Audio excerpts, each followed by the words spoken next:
Bahujan Samaj party की प्रमुख मायावती ने अपने भतीजे आकाश आनंद को पार्टी से निकाल दिया। सोमवार 3 मार्च को मायावती ने आकाश को पार्टी से बाहर करने का ऐलान किया। इससे पहले रविवार 2 मार्च को बसपा के कार्यकर्ताओं के साथ मीटिंग में मायावती ने आकाश आनंद को पद से हटाने का ऐलान किया था। उन्होंने कहा कि अब वो जीते जी किसी भी व्यक्ति को अपना उत्तराधिकारी घोषित नहीं करेंगी। बता दें कि आकाश आनंद की बसपा से छुट्टी होने की वजह से उनके ससुर अशोक सिद्धार्थ बने हैं। मायावती ने रविवार को कहा कि अशोक सिद्धार्थ को हमने पार्टी और मूवमेंट के हित में बाहर का रास्ता दिखा दिया। अशोक ने उत्तर प्रदेश समेत पूरे देश में बसपा को गुटों में बांटा और पार्टी को कमजोर करने की कोशिश की है। मायावती ने कहा कि जहां तक आकाश आनंद की बात है तो ये बात सभी को पता है कि उनकी शादी अशोक सिद्धार्थ की बेटी से हुई। अब जब अशोक सिद्धार्थ को बसपा से बाहर कर दिया गया है तो फिर यह देखना जरूरी है कि उनकी बेटी पर उनके विचारों का कितना ज्यादा असर पड़ता है और फिर वो आकाश आनंद को कितना ज्यादा प्रभावित करती हैं।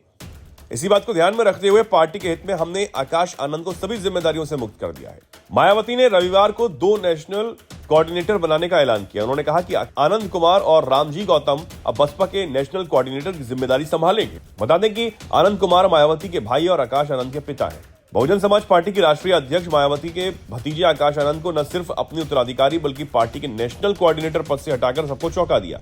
इससे पहले 12 फरवरी को मायावती ने आकाश के ससुर जो दक्षिणी राज्यों के प्रभारी रहे हैं डॉक्टर अशोक सिद्धार्थ को पार्टी से निष्कासित कर दिया था। मायावती का कहना था कि डॉक्टर अशोक सिद्धार्थ पार्टी में रहकर गुटबाजी कर रहे थे। ऐसा पहली बार नहीं हुआ है कि मायावती ने अपने भतीजे के पर कतर दिए हों।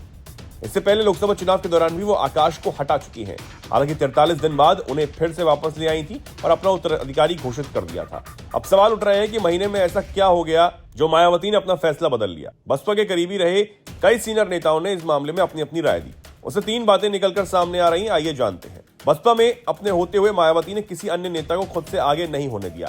संस्थापक काशीराम के बाद उन्होंने हमेशा एक तरफा फैसला लिया। कई बड़े नेताओं स्वामी प्रसाद मौर्य, ब्रजेश पाठक, लालजी वर्मा, बाबू सिंह कुशवाहा, नसीमुद्दीन सिद्दीकी को पार्टी से निकालने में देरी नहीं लगाई। अब जब आकाश दलित समाज को प्रभावित कर रहे थे तो मायावती को ये नागवार गुजरा।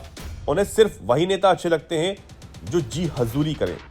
मायावती ने कहा कि आकाश के ससुर अशोक सिद्धार्थ उत्तर प्रदेश व अन्य राज्यों में पार्टी को 2 गुटों में बांटकर गुटबाजी कर रहे थे। उन्होंने इसे अति घिनौना कार्य बताया।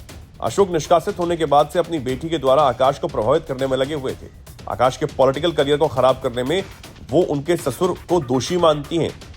राजनीतिक जानकारी रखने वाले लोगों का यह भी कहना है कि मायावती पिछले कुछ साल से जिस तरह से निर्णय ले रही हैं वह समर्थकों को भी हैरान कर रहा है। मायावती वैसे तो मुखर नेता रही हैं, लेकिन पिछले कुछ समय से भाजपा पर सीधा हमला करने से वो रुकी नहीं, जबकि कांग्रेस और सपा पर तेज निशाना साधती हैं। लोकसभा चुनाव प्रचार के दौरान आकाश ने जैसे ही भाजपा पर हमला करना शुरू कर दिया, उन्होंने चुप करा दिया।